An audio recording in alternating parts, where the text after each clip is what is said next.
Welcome, everyone. Welcome, and thank you for joining Framework's Labor Trafficking Fundamentals event. We're very excited to see all of you here today. My name is Regina Bernardin, and I'm the Technical Advisor for Anti-Trafficking Programs at the International Rescue Committee and a member of the Framework team.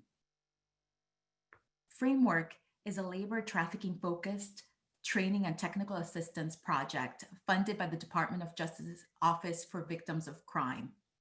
We work to support starting and seasoned service providers and their partners to identify and serve labor trafficking survivors through remote and in-person services. We're here to provide the kind of support that amplifies that energy and equips you to address this issue in your communities with a framework of sound knowledge, sharp skills, effective tools, and confidence in your abilities. To learn more about ways to engage with Framework, please visit our website at frameworkta.org. Before we get started, there are a few housekeeping items to go over. The 2-hour event will consist of a presentation followed by a Q&A. In the last hour, you'll have the opportunity to break out into small groups and work directly with facilitators to apply outreach concepts within the context of your own communities and organizations. The event is being recorded, and a link to the recording will be distributing following the webinar. All attendees are currently muted, or we ask you to please remain muted. You can switch between phone and computer audio at any time under the mute button. We welcome your comments and questions throughout today's session. Click the chat bubble and select all panelists and attendees now to share with us now your name, agency, and location. So we invite you to go ahead and put in that information so we can learn about the group that we have here today. To ask questions, you can type your question in the chat box as well. It's going to be monitored during the presentation, and all questions will be addressed at the end of the Q&A session. So we're going to address as many of those questions as we can during that portion. But if we run out of time and then pivot to the breakout sessions, we're going to make sure, though, to compile all those questions and create an FAQ resource, which will include responses to all the questions submitted today. Lastly, we'll be conducting a few polls, so please be prepared to participate. Before we jump to the presentation, I would like to introduce my fellow Framework team members who right now are behind the scenes, but you'll have the opportunity to interact with them during the second part of today's event. We have Megan Mahoney, who's the Deputy Director of Framework, and Charlie Borg, who's the Program Officer for Training and Administration. So now to begin, I'm pleased to introduce to you Mica Garrido and Marina Burka with Legal Aid Society of Metropolitan Family Services in Chicago, Illinois. Mica is the outreach coordinator and Marina the outreach paralegal, and they bring a wealth of knowledge and expertise and experience to this session. We're happy to have them joining us today. So I'm going to turn it over to Marina. Great, thank you, Regina. Okay, so we're really excited to be here today, and just to go over what the objectives are for today's webinar and then secondary workshop session. We hope that you'll leave being able to define outreach and identify the benefits and characteristics of direct and indirect outreach methods, really get into the meat of how to design an outreach strategy that's focused on labor trafficking and exploitation that fits your team's mission, goals, and capacity.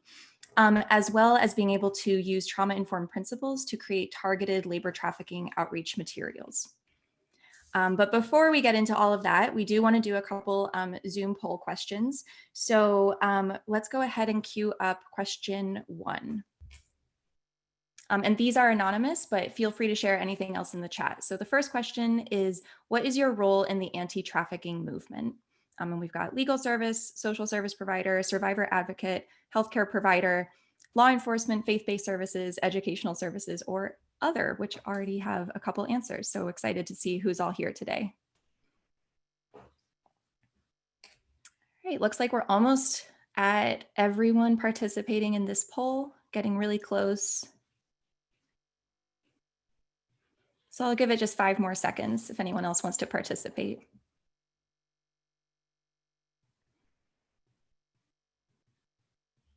Okay, so I think you should be able to see those results.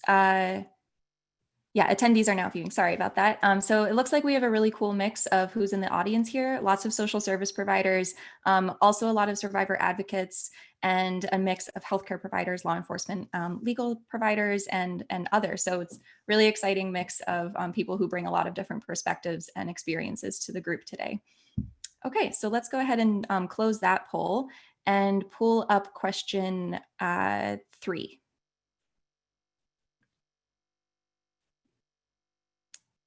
So this question is, how confident are you currently in your ability to plan and implement labor trafficking outreach activities? With 1 being not confident at all and 5 being very confident. All right, looks like answers are coming in. So again, we'll just hold off or just let other people answer the poll question here and give it maybe 5 more seconds.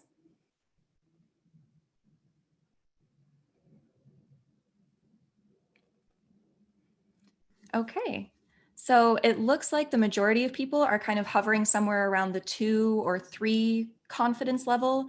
So that's great. That's why we're here today. We hope we can really get into the specifics and the really engaging work of how to design these kinds of programs. So now we can share question 4, and then we'll move on from there.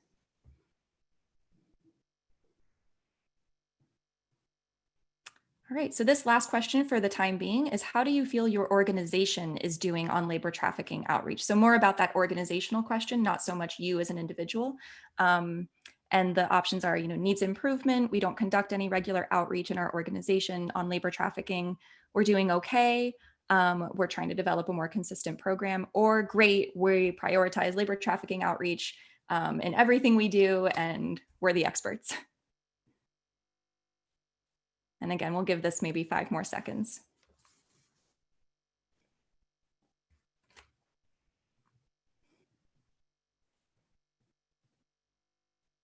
All right, so we can go ahead and close that poll. Cool. Okay, so now everyone can see those results as well. So it looks like most folks are in the category of wanting to really start from scratch to develop these kinds of programs. And so again, that's why we're here. And thanks everyone for participating in those polls. We can go ahead and close that and then continue on with the presentation.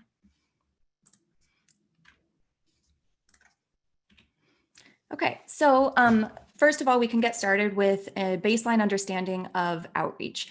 I really like this definition that's listed here. This is from the New England Public Health Training Center, and it says that outreach is the process of contacting, engaging with, and helping people to learn about and use resources to improve their health and well-being. And so, as you can see from this definition, this clearly comes from a public health perspective, but I would encourage us all to think about incorporating that kind of a lens into our own field as well. If outreach in its most simple form means the activity of connecting with a population that might not otherwise have access to services that we or that other service providers offer, by doing that connecting work, in talking about it from an anti-trafficking perspective, that does have the ability to improve people's well-being and improve health as well. So going a step further to really situate what we mean by our definition of outreach within a labor trafficking context, just to break down here, of course, we know that labor trafficking is a hidden and very misunderstood crime, for reasons such as within public perception, oftentimes when people hear the term human trafficking, they might only think of sex trafficking. They might not also think of labor trafficking. We know that for many people, if you've been labor trafficked in a so-called legitimate industry, that can be harder to identify because people maybe don't expect that kind of illicit activity to be happening at their local favorite restaurant or at the manufacturing plant down the road. And we also know that there's already a systemic prevalence of labor rights violations in many industries, and that can further hide or cover up labor trafficking if we're already seeing really high levels of, for example, wage theft across an industry. That can make other things like labor trafficking more difficult to identify. And so we also know that in most situations, people who we serve in our organizations do not identify as a human trafficking victim or survivor. That's not language that's maybe recognized or that someone would identify with. And so taking a moment to think about how your clients got to you, was it through, for example, a referral from another partner? Was the trafficking component kind of uncovered after someone came to your organization, maybe for other services such as DV or immigration assistance or labor rights violations? And so when we're thinking about these things and placing outreach within that context, we can recognize that there's literally this need to reach out, to literally reach out and make not only our services, but labor trafficking itself known to our target population and to other service providers as well, who might come into contact with the folks that we're trying to serve. And so if we have this lack of outreach, that can actually be a detriment. It may mean that we're going to have a gap, not only in identification of labor trafficking, but also then subsequently in service provision. And lastly, I want to encourage everyone to think about outreach in this context, in addition to all the things we've already covered, also as an antidote to just having a responsive or reactive approach, and really thinking about outreach as something that can proactively educate people on the rights and protections that they have, and potentially interrupt cycles of abuse in situations and in systems where we know that that are already rife with labor exploitation. And so if you're sitting there and, after taking the polls thinking, well, I haven't done any of this yet, like, where do I get started? The good thing is that you're probably already implementing a lot of outreach activities, even if you haven't thought about it quite in that way before. These may be a lot of the indirect methods that you can see on the left-hand side of the slide here. And when we're thinking about the difference between indirect and direct outreach, we can think about those on a spectrum from passive to active. So some examples of indirect outreach methods may be interacting with the general public, visiting your workplace or another service provider's workplace, tabling at a community resource fair, dropping off outreach materials in the community, putting out radio or social media advertisements, or doing outreach through the internet, like through WhatsApp stories or through Facebook Live or something like that. And some other options are, integrating the human trafficking hotline and other information about labor trafficking in menus at restaurants, as well as training stakeholders. And so, really getting in front of the people who might have much more contact with your target population than you would be able to, and training people on what those indicators look like and how to make referrals and, what to be looking for. When we're talking about direct outreach, those are going to be your much more specific activities where you're having program staff actually travel to sites and communities to engage one-on-one with the people in various populations or industries or communities that you're focusing on for identifying signs of labor trafficking. So that's going to be that really relational, one-to-one, person-to-person kind of activity that you might think of when you traditionally think of outreach. And it can also include, as we're really finding out in these times where a lot of people are working from home, things like anti-labor trafficking community trainings with a specific audience, whether that's in person or virtual. So if you can get in front of, for example, if you're looking at labor trafficking in the domestic work industry or in the construction industry, and you can get in front of a group of workers to do a know your rights at work, coupled with information about labor trafficking and what this is, and that there is help available and all of that kind of information, that can be really direct as well. Okay, so just to keep in mind when you're thinking about these outreach methods, it's probably going to be a mix of everything when you're coming up with an outreach strategy. But some things to keep in mind in terms of pros and cons are that when we're talking again about indirect outreach, these methods may reach a much wider audience, but they're not going to be quite as targeted. On the flip side, though, they may be considered safer because you're not having that one-on-one interaction with someone who may be potentially experiencing labor trafficking. And the most important thing to keep in mind about indirect methods is that these usually require someone to reach back out to you. So, after hearing a radio, PSA, or seeing materials in a store, it's going to require that lift from that individual person to feel like they can actually reach out back to your organization, whether through a phone call or text or however. When we're talking about direct outreach methods, these are usually going to reach a much smaller but more targeted audience. And because of that, they could be more risky depending on your method and how you go about it. So for example, if you're trying to interact with workers in an industry that's known for exploitation, or with a group of workers working for an employer that you know to be problematic, that can potentially be risky. On the flip side of that, of course, if you can make that direct contact and have that really good interaction and build trust and rapport in the process, that can be really, really useful and amazing in terms of developing those relationships, developing that trust, and making your services known as a trustworthy place to go. And again, just to include that note there, that caution is advised with direct outreach methods, as this can put not only the person who may be experiencing labor trafficking, but also their coworkers or surrounding community members, as well as outreach staff, in danger. And we'll talk a little bit more about that later. So I'm going to hand it off to Mica now. Hi, everyone. So now let's talk about designing and implementing outreach programming. We want to kind of think about three components at this stage. First, determining outreach targets through community risk assessments or data utilization, whether that's external or internal, something you may already have in your organization.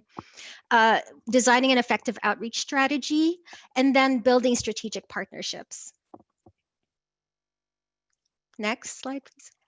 Okay, so when we're thinking about determining outreach targets, this is where we can focus on thinking about who we are trying to reach through our efforts. And what do we know about labor trafficking in various industries, communities, or populations, or even based from our work or from research. And next slide, please. For us, how we determined this was, first of all, I just wanted to make sure and emphasize that our legal services are open to all survivors of human trafficking, regardless of age, gender, nationality, whether it's sex or labor trafficking. Next. However, we were seeing a lot of folks who were foreign-born survivors of labor trafficking who were here on work visas and were employed in specific industries. So trends in industries where our clients have been trafficked were, for instance, hospitality, or as you see here in the agricultural sector, landscaping. And so we also looked into our own experience conducting direct outreach to migrant worker communities. We also looked into the fact that Illinois is one of the largest recruiters of migrant workers in the Midwest for both H-2A and H-2B work visa processes. And based on all of this, aside from the research that is out there, from other research organizations, or as has been reported, has been prosecuted nationwide, we do see and understand that there are well-known systemic issues in the guest worker visa programs. Next slide. So for us, that's how we decided that we want to focus our outreach on the guest worker visa program in these industries around the state. For all of you, I think what we can think about is, as I had mentioned, what is your organization offering? For us, it's legal services. For all of you, what would that be? And based on that, you are already interacting with a potential target population that you might want to focus on in terms of outreach. The second component is the needs of vulnerable populations living in your community. So a vulnerability assessment, something that perhaps is already existing within your organization or might be data available in other external agencies or even in your local government. So you want to review organizational data to gain deeper understanding of the clients you've served. So for us, we were seeing those trends of there were certain industries, there were certain individuals who were recruited from a certain country or a certain area of our location, and they were here in Chicago because they were either trafficked in Chicago or they were escaping or trying to avoid a trafficking situation that happened in another state and were coming into Chicago for services. So that helped influence some of the decision making around what we were going to do in terms of outreach. So in terms of conducting community risk and vulnerability analysis with focus on labor trends, we had looked into, and this is data that would be available also in your own communities at the local level through your city data portals or local government portals, or even the Department of Labor website. So the Federal Department of Labor or your state Department of Labor will have these trends where you will be able to see what are the industries that are receiving the most complaints, or where are the are there certain locations that are experiencing more um, um, we could say adverse effects of because of vulnerabilities. So we had created a vulnerability map based on, for instance, in the past we had looked at domestic violence cases or industries that were getting the most complaints. So community risk or vulnerability analysis, the data I imagine is already there. And then third, so apply your local context. Once you figure out that local context of what's happening in your community, see how that might relate to the broader research or the broader trends around the nation. So as I had mentioned, many of our clients were actually trafficked in another location outside of Illinois and were coming to Illinois because they were trying to seek services or they were trying to get back on their feet. And so I think really looking and kind of looking at connecting the dots almost is a good way to connect what we might be seeing with the nationwide or any other information that's out there. Next slide, please. Next slide. Okay. So I'm turning it back over to Marina. Okay, thank you. So once you're at the point then of knowing who you're going to try to reach through your outreach program, the next thing, of course, is to think about the how you're going to actually do it. Again, this graphic also comes from the New England Public Health Training Center, and it shows us a basic outreach model in which we have the outreach program sitting within your community-based organization and the surrounding community. Your target population also exists in that surrounding community. And in addition to the target population, of course, there are a whole host of other community resources, advocates, partners, and opportunities for coalition building that can help you in terms of finding those access points to reach your target population. And so the question you're always going to be asking is how to bridge that gap between your organization and the services you offer and your target population, which, as we know already, are often hard to reach, isolated, and potentially vulnerable if we're talking about labor trafficking. So if we were to plug in our own answers to this model, it would look like this, where we have our organization, Legal Aid Society of Metropolitan Family Services, and we have our outreach team sitting within that organization, but also going out into the community and making those connections. And then we have, again, our target population, which for simplified purposes is migrant workers in Illinois on the H-2A and H-2B guest worker visa programs. So if we go back to that question of how to bridge that gap between the outreach team and our target population, the answer lies here in this circle, the access points. Where are we going to be able to connect with those workers? And by focusing on the access points, the combination of outreach methods that you choose for your outreach strategy to try to gain access to your target population, whether that's direct and indirect methods, person-focused or more community-focused, that entire slew of outreach methods is going to form that outreach strategy. And so before jumping into how to do that, which is the really fun part, the most important thing to keep in mind is that safety is, it's the thing that has to underpin your entire outreach strategy. And this means safety not only for people that you're engaging with and potential labor trafficking survivors, it also means safety for your outreach staff. And the way that you can be as safe as possible is through thorough preparation and developing outreach protocols. So outreach protocols are going to be a living document that needs to be revisited and revised pretty regularly, and is going to be specific to your organization and team and outreach goals. However, a couple things that I think are important to have in any outreach protocol are listed here. So talking about always conducting outreach, direct outreach in pairs.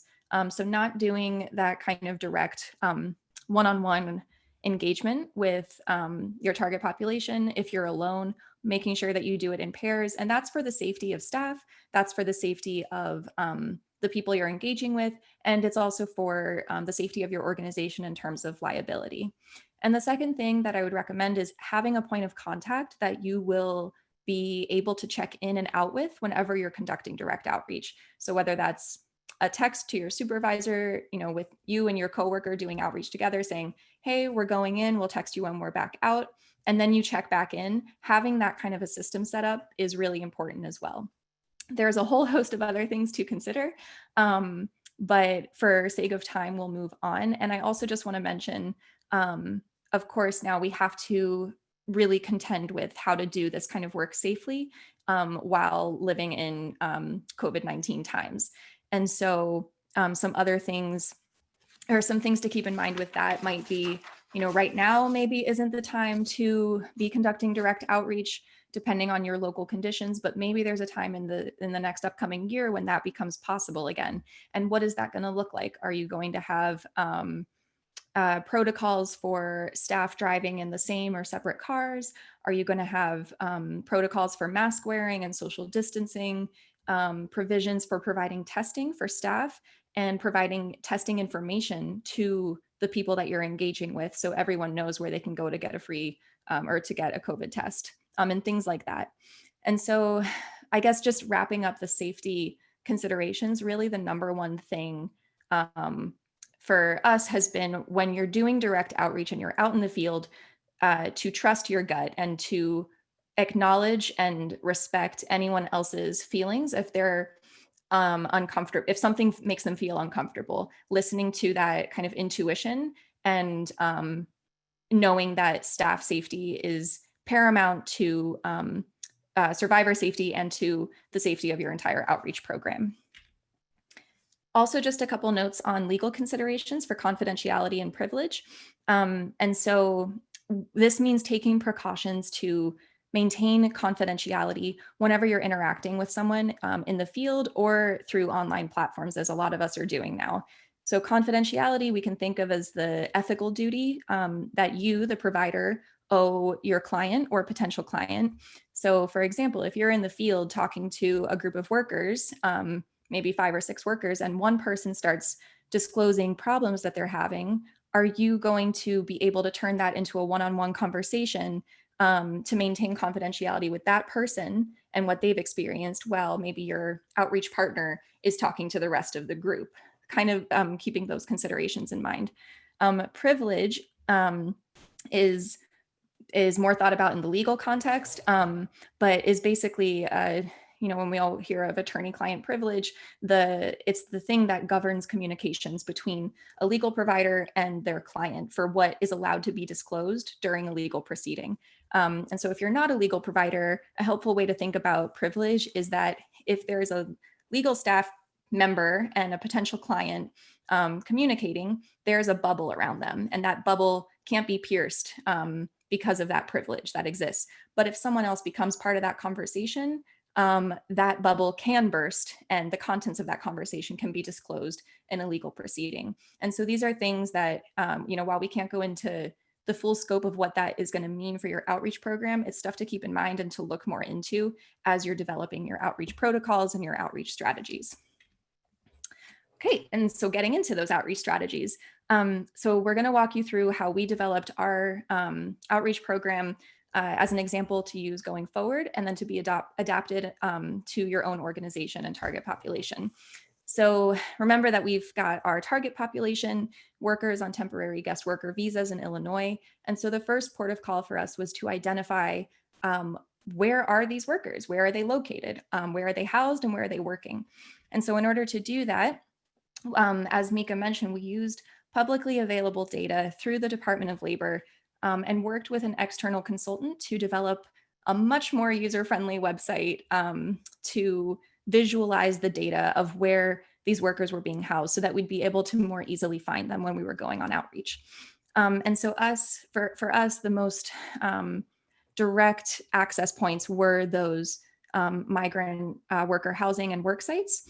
And more of the indirect access points would be those kind of like strategic community locations around the housing and around work sites, where workers might be brought, for example, for their weekly grocery shopping or to do their laundry, or if they needed to see a doctor or something like that. And so having that map really provided the base for the rest of our outreach strategy.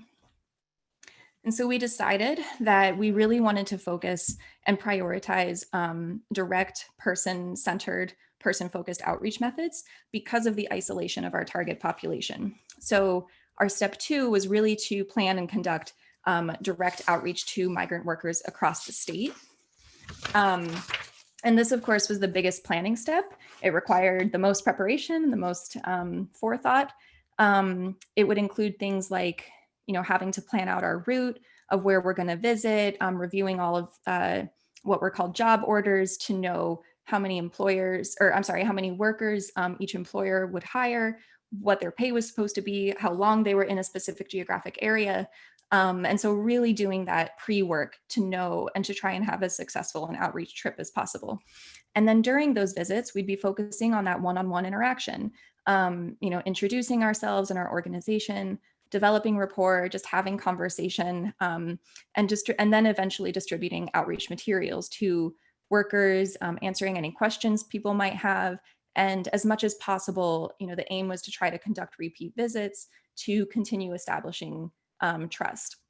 So this is just an image here of a farm worker bus that we saw once that was transporting H-2A workers from the fields to their housing every day. And because of the pre-planning that we did, it was lucky to see the bus at this time, but we knew that we could roughly expect this and find the workers in their housing, which can often be miles away from the fields. And so that pre-work, again, really comes in as an important aspect. And so in addition to all of those really direct methods, we also knew that we would have to focus on developing and growing partnerships with other community-based organizations that were also serving our target population or coming into contact with them in any way.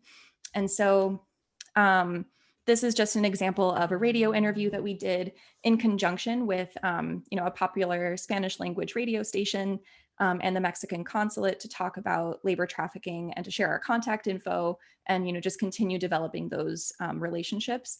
So some other examples of what we might focus on for this aspect of our outreach strategy are to offer our partners community education training, saying, we'll provide this for you, distributing outreach materials to service providers for them to be able to hand out to their to folks who use their services, and just being a referral partner or a technical assistance partner as well.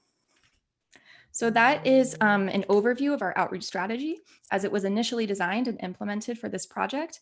And again, remember the key here is to focus on the access points to your target population and let that guide your outreach strategy. So of course, we have to mention and have already started to mention all of the disruptions that have happened to our outreach work, and I'm sure to all of your services as well due to COVID-19. And so the question we're all asking ourselves now is, how can we continue to reach isolated populations safely during this public health crisis? And for us, that's really meant a big pivot to virtual and online outreach methods and enhancing those community partnerships. But, depending again on the local conditions in your geographic area and state and federal guidelines and, moving forward as we're thinking about the next year, there may come a time when we can consider things like limited in-person outreach material drop-offs again, and really having that understanding in the back of your head again in your protocols about proper PPE, about protocols on hand washing, about social distancing, and kind of all of the things that we're already having to do in our daily lives, and applying that to our outreach work as well. And so just to wrap up here, these are kind of the main takeaways to focus on when you're developing that outreach strategy. You know, what is the goal here? What are we offering, and how do we best communicate that to our target population? What are those access points? And how are we going to adapt this strategy to the constraints caused by COVID-19? And I will hand it back off to Mica. Okay, so as Marina mentioned, we do have a bunch of questions that we had posed to all of you, but I think we also want to kind of think about that third component that we had talked about from the beginning, the third point of building strategic partnerships. So you'll want to think about the access points and in terms of who is in that access point, who's providing services, or who else is coming into contact with the target population. And do you already have existing relationships with these entities, whether they're organizations, community groups, or regulatory agencies? And if not, how can you start or develop that relationship? Next. For us, the Mexican consulate has been pretty important because Mexico is consistently the main source for, not source, but sorry for that, the use of that term, but the main point of contact in terms of recruitment and employment of H-2A visa holders to work in the agricultural sector. And so the Mexican consulate is really a pivotal partner for us, also because they do an annual labor rights week, Semana Laboral, they call, where they hold it for the community and they bring partners that they have professional ties with to these outreach and engagement activities. So it's a really important partnership for us. So that's just one example. There might be some in your area who also celebrate Labor Rights Week. I've seen some churches do that in their local communities, so that might be a start for you all. In terms of looking at human trafficking from a public health perspective, definitely community health clinics is a big access point. Migrant education programs as well for the purpose of our migrant worker population, because migrant education programs are these grassroots outreach workers who really go into the communities and build relationships and ties with the farm worker community or the migrant worker community. And then you have the regulatory agencies. So the regulatory agencies would be all of those who oversee the implementation of labor laws or other regulatory licensing or ordinances around industries or businesses. Next slide, please. So building strategic partnerships, we're looking at other services, we're looking at regulatory agencies, but also task force or other coalitions that you should be a part of or might want to be a part of.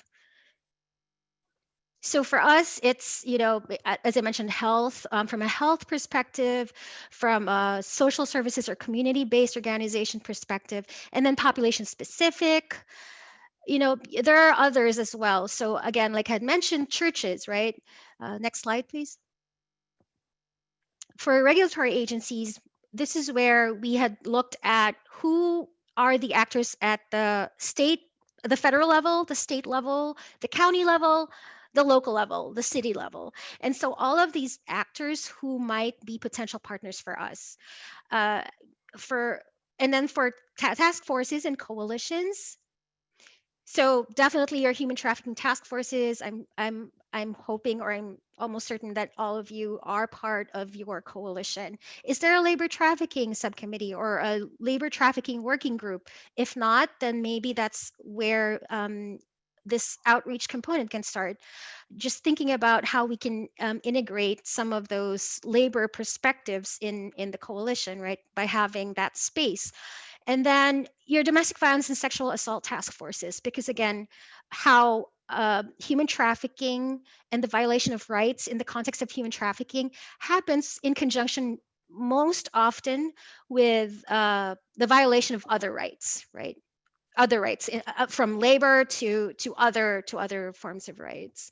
So other coalitions we can think of our advocacy groups and domestic workers, immigrant advocacy groups, and then again thinking a little bit outside the box as well. Next slide.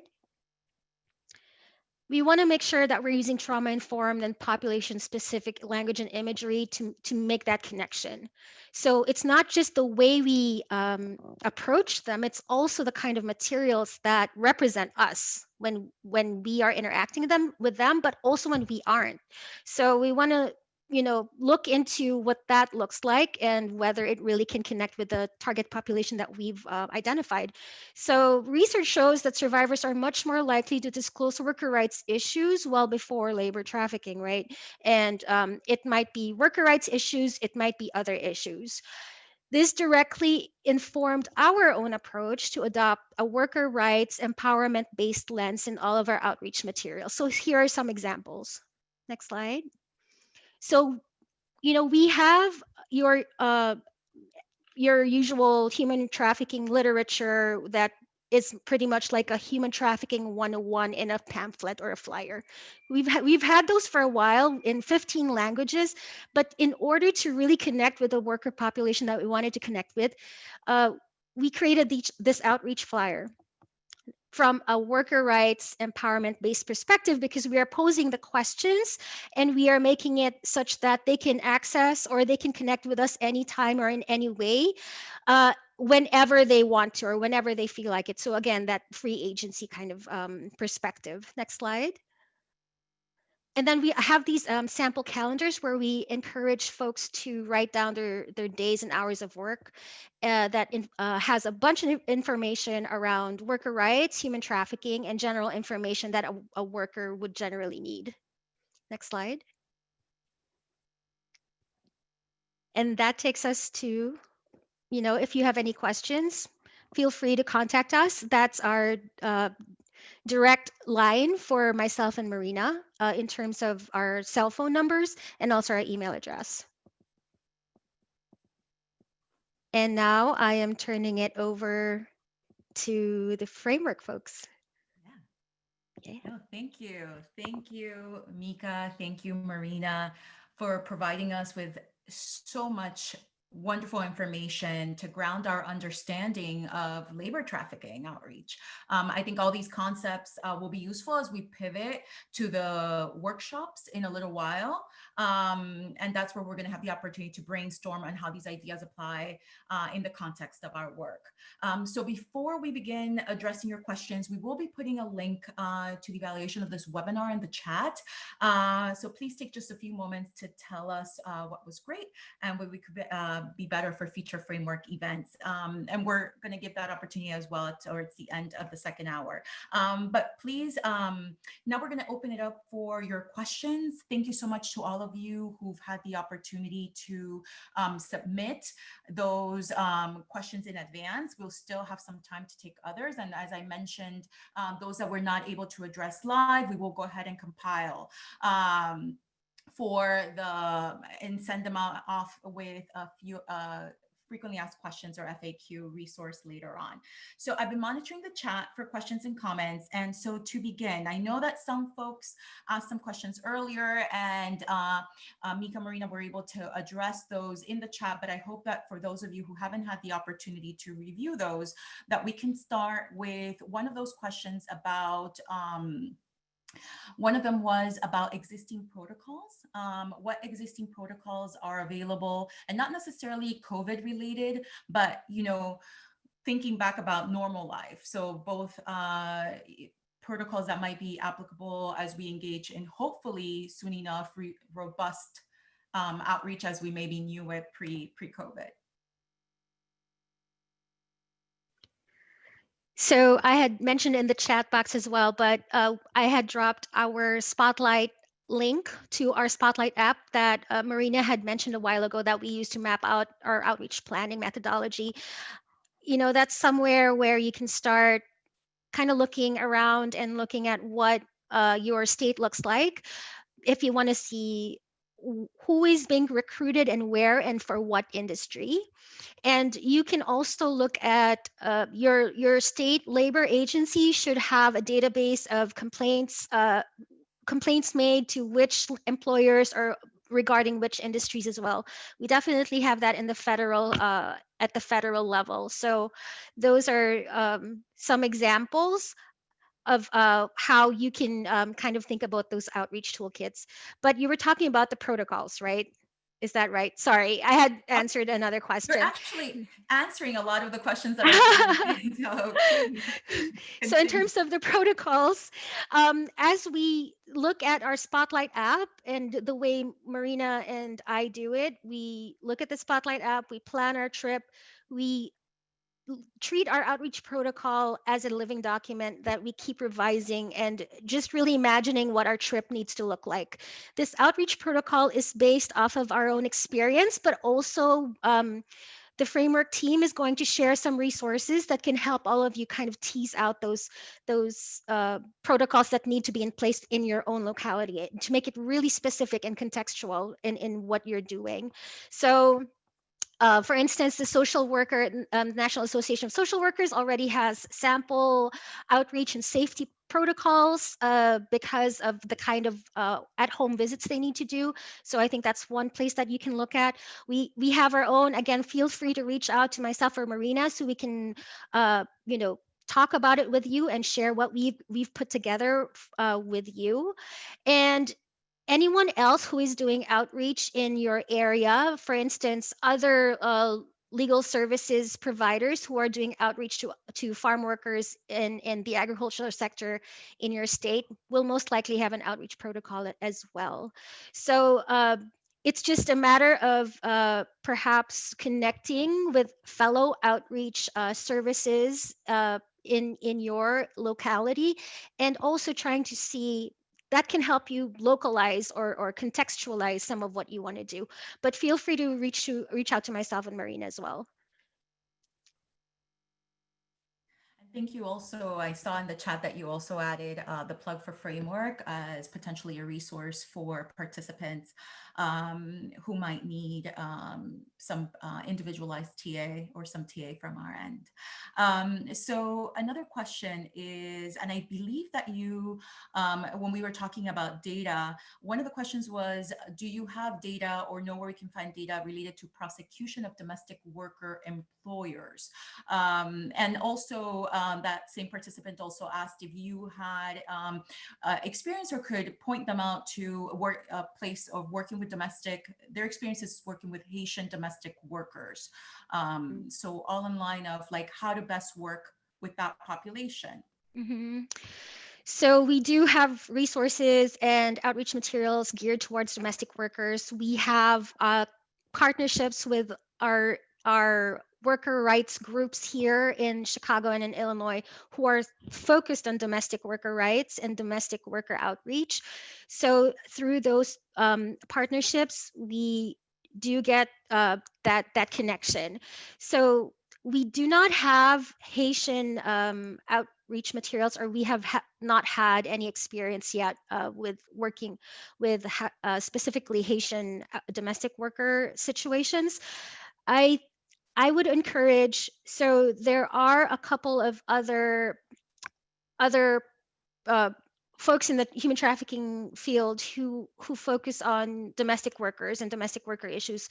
One is the NDWA, the National Domestic Worker Association, and if I get that wrong, forgive me, but they're definitely the nationwide, looking from a nationwide lens on domestic worker rights, and have started to look into the intersectionality of the rights and the issues around human trafficking in the domestic worker population.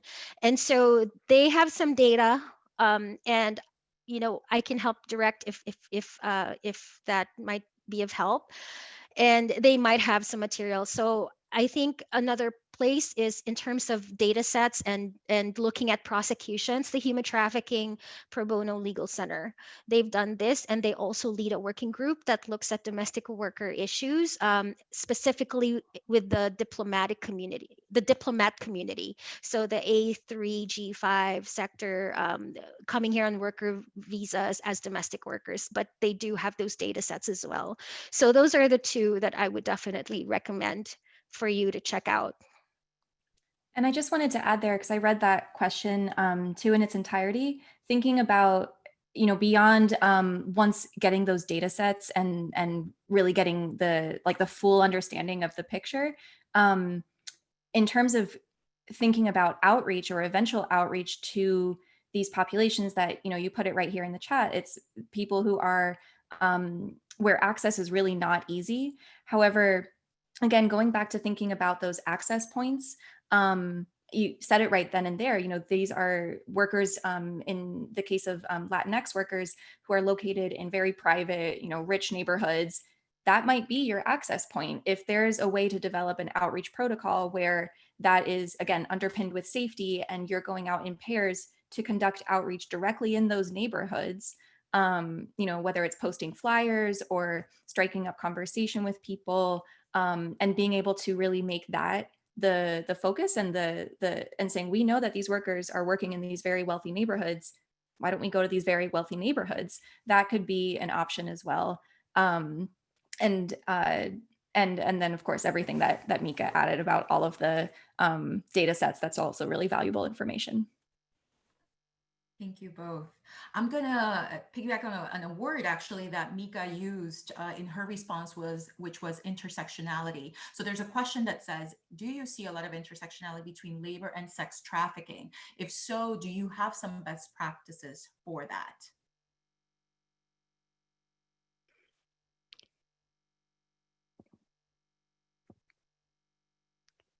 So in terms of the outreach that we've tried to do, there have been industries where we've seen that. And I think many of you might have heard already of these industries. It's your massage parlors where you can have that intersectionality. And we have had clients who have been in other industries where they had an experience of both as well.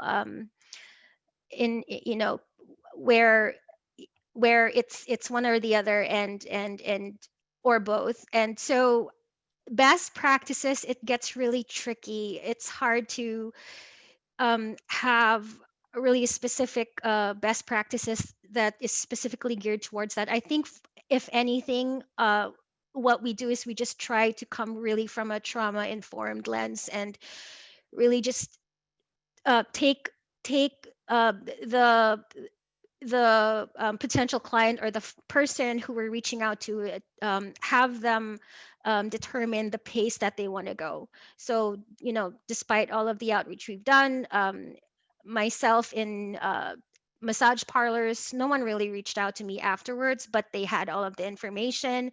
It was talking about other things beyond beyond what their potential issues are. It's making those connections as a person who's interested to create those connections, because we respect them, and we also want to have continued visits where we hopefully will build some kind or cultivate some kind of uh, uh, not really friendship, but a respectful engagement, where it gets to a point where they do understand that if they decide that they're ready, they can reach out and text us or call us.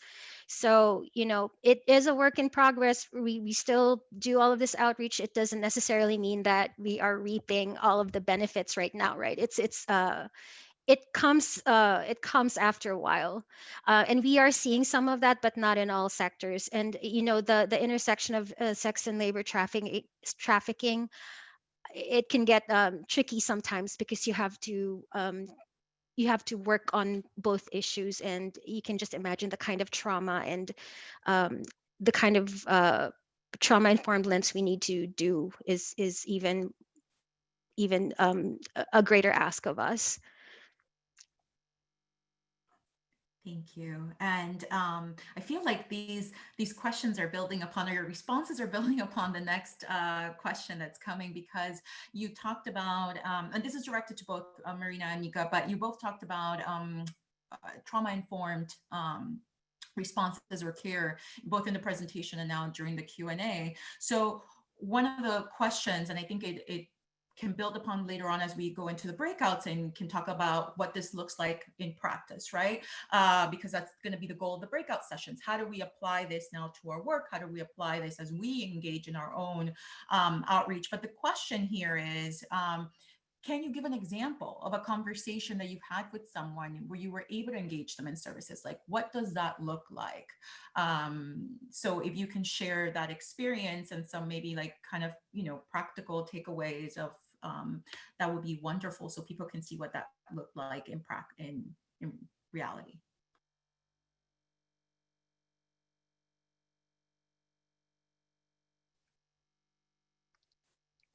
Mica, I don't know if you want to go first. Yeah, Marina, you can go ahead. Go ahead. I have been doing this much less time, so I don't actually know that I have that. I'm trying to think and go back, and I'm sure that experience is there. In terms of having a conversation where I felt like it was a really good opener to a relationship, to being able to sustain that and keep that going, and let that person know that that door is always open if something happens down the line. Last year, we were lucky enough to do joint outreach with another partner, two other partners in the southern region of Illinois, and be introduced directly to a number of farm workers in the region, and being able to have like long conversations, not just about the work that we do, but the feeling of being invited into someone's home and getting to talk to them, understanding what their day-to-day is like, asking about their family, truly treating that person not just as a number for our grants, but as a holistic person who has way more going on than just what we're going to see in our initial interaction. And leaving that interaction saying, hey, take my contact information down. I would love to take yours, and let's stay in touch. And then throughout the year, being able to reach out when, for example, this past year, we saw different resources becoming available for COVID relief, COVID financial assistance relief, reaching back out and saying, hey, I think you would qualify for this. Do you want to go ahead and work with me to put an application together? And in that way, continuing that relationship. And so maybe if something is going on down the line, that person or those groups of people will feel comfortable reaching back out. But I guess the takeaway there would be, again, to know that when you're conducting direct outreach, to really have that perspective of treating people exactly, it sounds so cliche, but exactly as you would want to be treated, and not just as someone who might be experiencing this problem, or that problem is all that they are, because it's not. They are a full human being who has a lot of other stuff going on, some really great stuff, and maybe some stuff that they could use some services for. I don't know if Mica wants to add anything here, but in the meantime, I do want to say that I think you use some key words, right? You use the word, when we talk about engagement here, you use the word relationship, right? It's a partnership, it's an evolution, and Mica talked about it's an investment into this relationship, into this partnership. Sometimes, we have the one opportunity, it's a very light touch, but there are other times where we can engage in more of rapport building with the community and investment, so that they can see what it is that we're there to offer, and how we can work together. Sorry, Mica, I think you came on camera if you wanted to say something before I wrap up. Yeah, just really quick. This is where those partnerships matter, because sometimes the help that they want is not really related to the services you're offering. But then you build trust when you say, oh, you know what, I think this place can help you, or this person can help you, because you know of those services. So that's where the community connections can really matter, and you're building those partnerships. Excellent. Well, Thank you once again, Marina and Mica. This has been wonderful. And thank you all for your thoughtful questions. As was mentioned earlier, those questions that we were not able to address live, they will be compiled and shared later.